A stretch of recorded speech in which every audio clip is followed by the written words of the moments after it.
These are, if you notice in this section of the slides, we're looking at the work of several artists who either began as painters in the most traditional way, or are very talented at painters but have taken various forays. Well, in the case of the Burwell on the right, that's really the only painting proper in the show. Not this work, but the Yes and no, because behind you, this work was not in the show, but we featured it in our educational guide. It's called The Traveler by Willie Birch. Willie Birch also began as a painter, and but his he's paintings... primarily known as a sculptor, no? Yeah, he is, but he's back to painting. This was a surprise to me. Yeah. He's primarily known as a sculptor, but began, prior to his becoming known really as a sculptor, and I guess an assemblagist or a collagist. Willie was doing painting and also printmaking, and in the last several years he's been creating a body of work. He has somewhere upwards of 70 or 80 paintings in this body right now. One suite of which actually are displayed at the Studio Museum. And they're on paper, and they're charcoal and acrylic, and they're figurative works that show specific figures engaged in certain cultural activities. I can explain them. You want to move ahead because yeah, we okay. have, we actually have two birches that are in great. the We've got exhibit. it. Okay. Well, actually, the one on the right is not in the exhibition. This is the one on the right is one of the works that I was considering for the show initially, and the one on the left is in the Passages exhibition. When I did the studio visit with Mr. Birch, he had one suite of works based on Mardi Gras in New Orleans, which is where he was born and raised, and is also where he resides. He lives between New Orleans and New York, and the suite of works on display in the Studio Museum, much like the piece on the right, which is work that you would not have seen, really speaks to the heart of what he's doing now through his painting, which is really looking at local culture and local people in New Orleans, but also expressing a lot of common metaphors and common scenes that one would see throughout the African American community. And when you say a common metaphor, can you explain what such a metaphor would be? I mean, I don't quite understand. Okay, well, it may not be as apparent in these works as I would want them to be for that particular question, but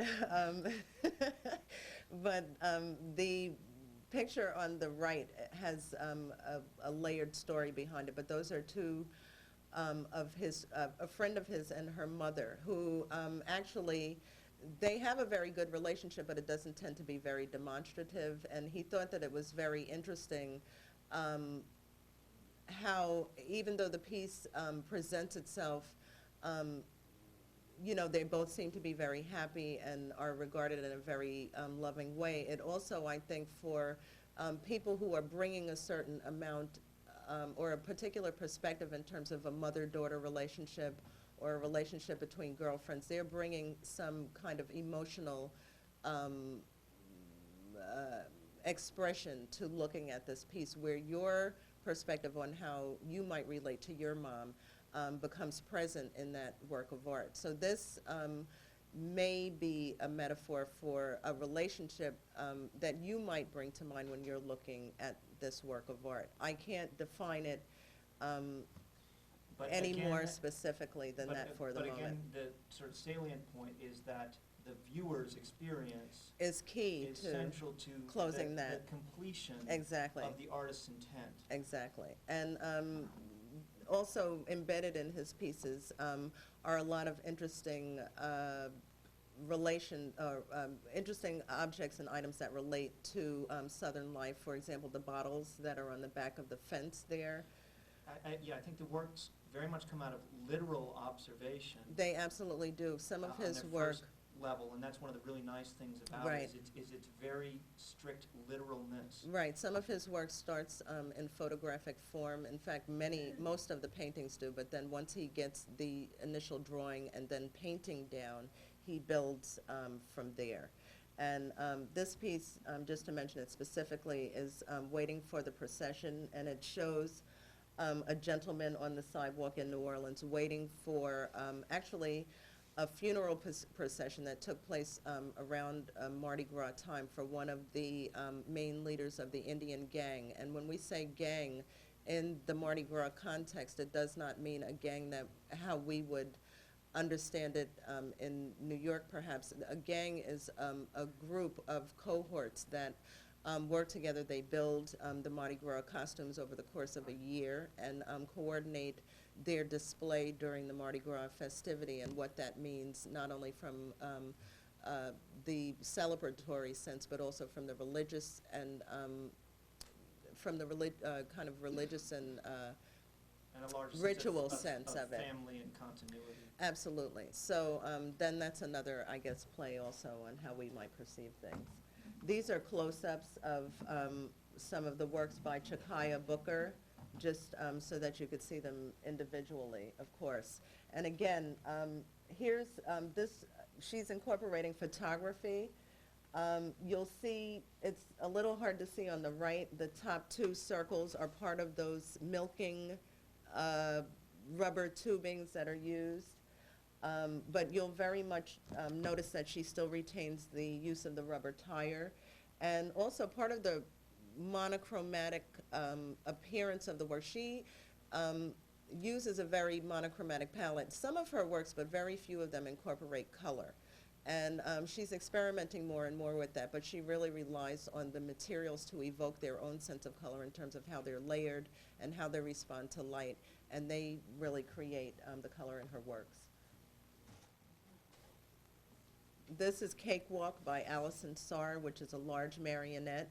This is another figural piece that, again, speaks to the historical as well as mythological, really, place of women in society. She's a large wooden, larger-than-life marionette, which can be operated.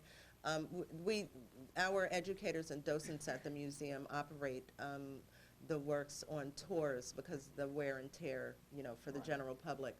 But basically, by being able to move or maneuver, or the ability of the piece to be controlled by something else is also an interesting aspect of this piece. Even though she has an Amazon and strong appearance and is of stature. It doesn't look anything like a toy. It's an enormous, obviously weighty figure. So in a way, it's like an oxymoron or a sort of self-canceling statement, in that something that's so solid and so material would at the same time be something that could be active or could be thought to be an aspect of play or relate to, say, childhood experience and various other associations.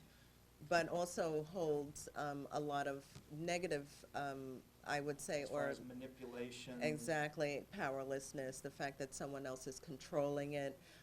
Also, the fact, I'm sorry, we have input? What was that? No, I just said manipulated. Absolutely, absolutely. So, and in a way, it speaks to Chakaya Booker's piece, Wrench Wench, because the fact that the female figure takes on a tool form, it speaks to the positive as well as the negative connotations of women as useful tools, but also used like tools. So these are some of the threads and expressions that are running through the show. And again, here's the work of Michael Richards, and this is Tar Baby versus Saint Sebastian. And actually, John hit one of the main pieces right on the head when he was talking about, you know, the historical planes flying into the figure, but it's this wonderful, beautiful golden cast figure. On the right is Travel Kit, and that piece is a boxed edition of 6, and it actually has real human hair. That's certainly one of the creepiest pieces in It's the show. creepy. It's creepy, but it's, again, an interesting juxtaposition because it presents itself very beautifully until you start to think of what the real materials are. And also in terms of, how it appears almost in a case-like form that you could take it with you that, you create a travel kit with your toiletries and your comb and brush, but in it is African-American hair. And one of the statements that he has made about the pieces in the African-American community coming up, there were conversations that you would have, well, so-and-so has good hair and so-and-so has bad hair, and that says whether your hair is curly or straight, and or kinky or otherwise. And so in a way, the hair kind of being in this claw-like brush form. You very much feel the fingers having Raked through, something, exactly, this kind and of, grabbed off a piece of this hair. Garden-trowel-like form. Mhm. So he's making a lot of, and evoking also a lot of relationships, not only just in terms of, conceptual and modern art, but also he's cutting right to the heart of some very interesting cultural statements and cultural perspectives, depending on, certainly who's looking at the piece. This is two pieces contributed by David Hammonds. There is a work of art on the right, even though you can barely see it, and that one is called On Loan. And basically, yes, exactly. You'll notice a hook, a standard museum hook, and then a very pale outline, like a dusty outline, as if a work of art has been hanging there for years and years and years. And on the bottom, there's the little foot plate so you don't get too close to what was originally there. And I shot this was the last piece to be created on site at the museum, and this slide was taken prior to the labeling of the show, but there's now a label within the field, and also the museum humidity control reader is also off on the floor to the left, and that completes the installation for the work. And this one in the center is really dedicated to artist George Mingo, who knew very many of the artists in residence at the museum, and was kind of a ubiquitous persona, well-known and well-loved amongst artists. And this piece is... It's a cast bronze. It's quite diminutive. It's very small, tiny. and although in its form and material, it evokes heroic figures and so exactly. forth. Its scale is completely surprising, especially in juxtaposition with the other pieces in the show, around it. right. This is the tiniest piece in the show. It's about somewhere about 5 or 6 inches high. It not only evokes heroic forms, but also African forms as well. And the way we have installed it with David is that the piece is up very high, where you actually have to address the piece and as if it is an altar. And the whole piece is about like this. And then his 10 words panel and object label information for this piece is down below. And that is purposefully done because part of looking at the piece is George Mingo passed away, I believe, in oh boy, I'm sorry, the year escapes me, but fairly recently, but several years ago. But it was a great loss to his friends in the African-American art community. And this is a way of David invoking his name in the show, but also giving thanks and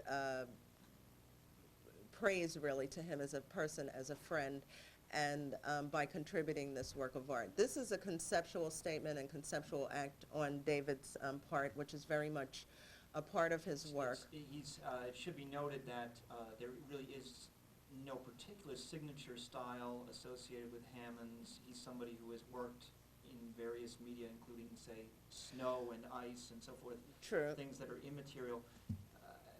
No, there is a signature style. There is, yeah. But all I want to say is that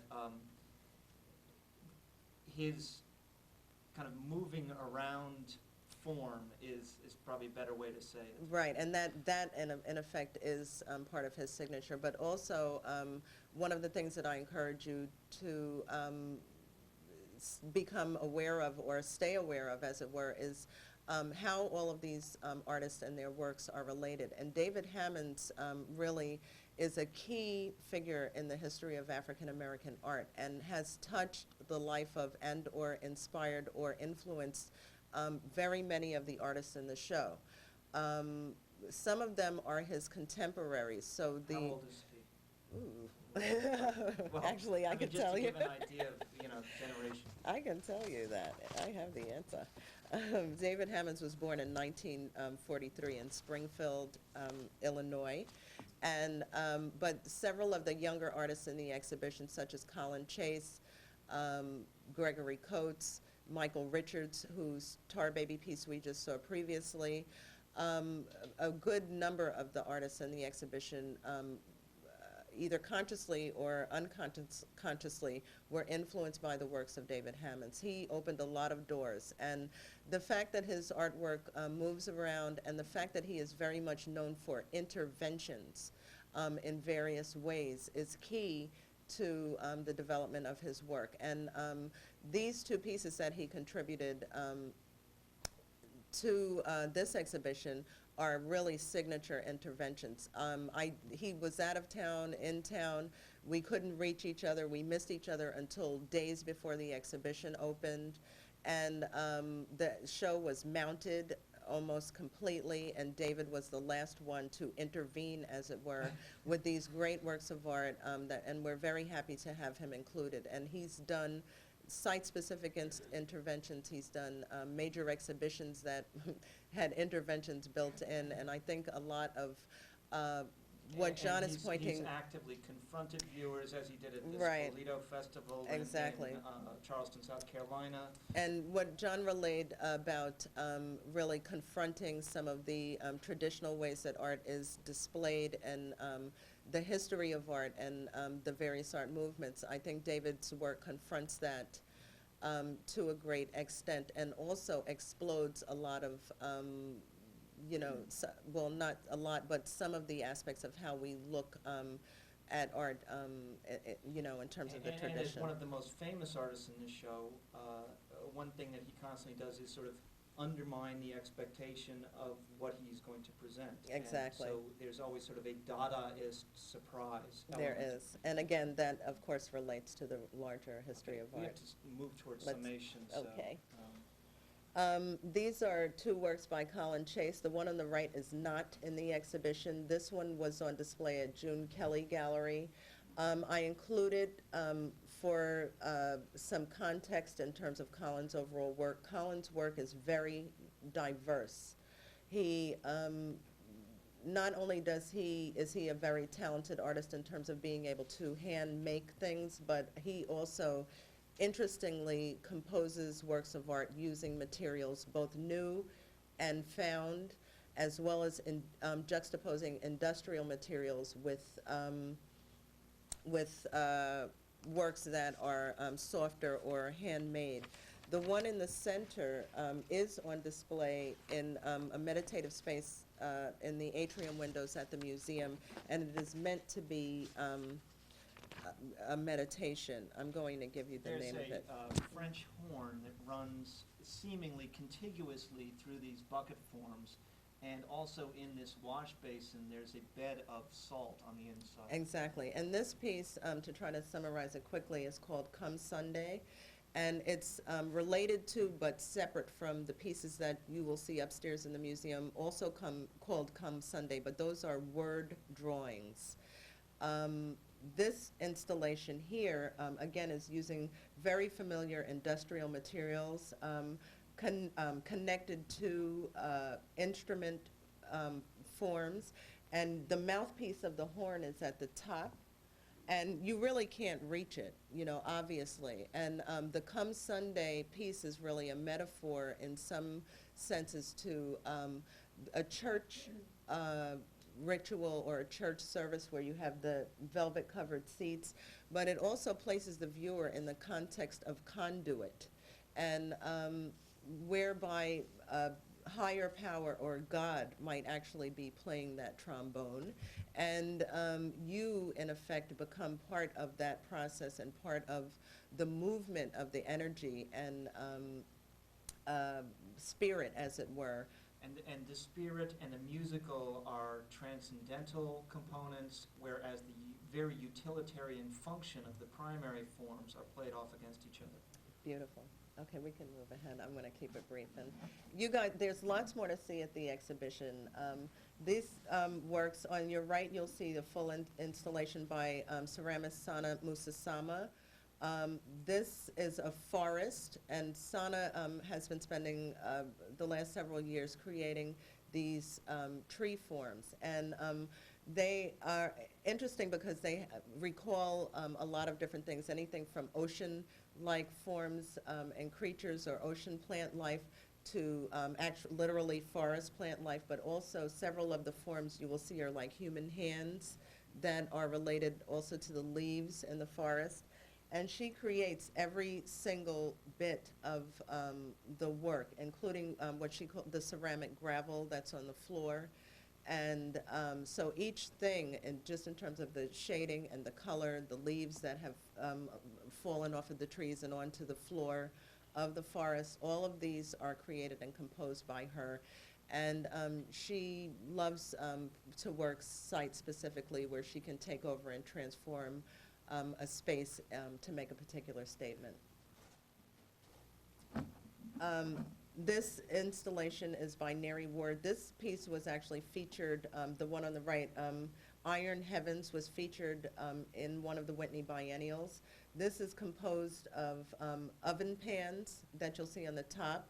And again, here's a use of materials that are very familiar to everyone. Everyone has this oven pan, and he has transformed it into this arrestingly beautiful installation in the Studio Museum.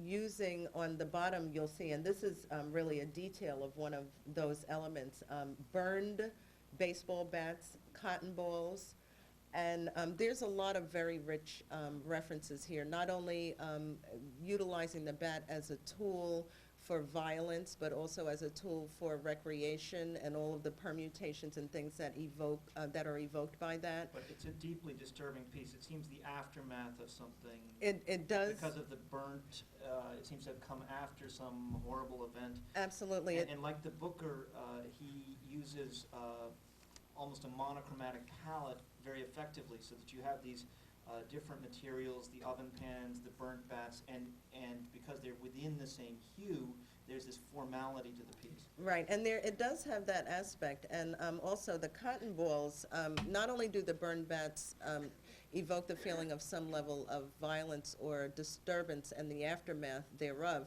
but the cotton balls also relate to the healing factor, like in a first aid kit where you dab a wound with cotton. So that relationship is also very much there.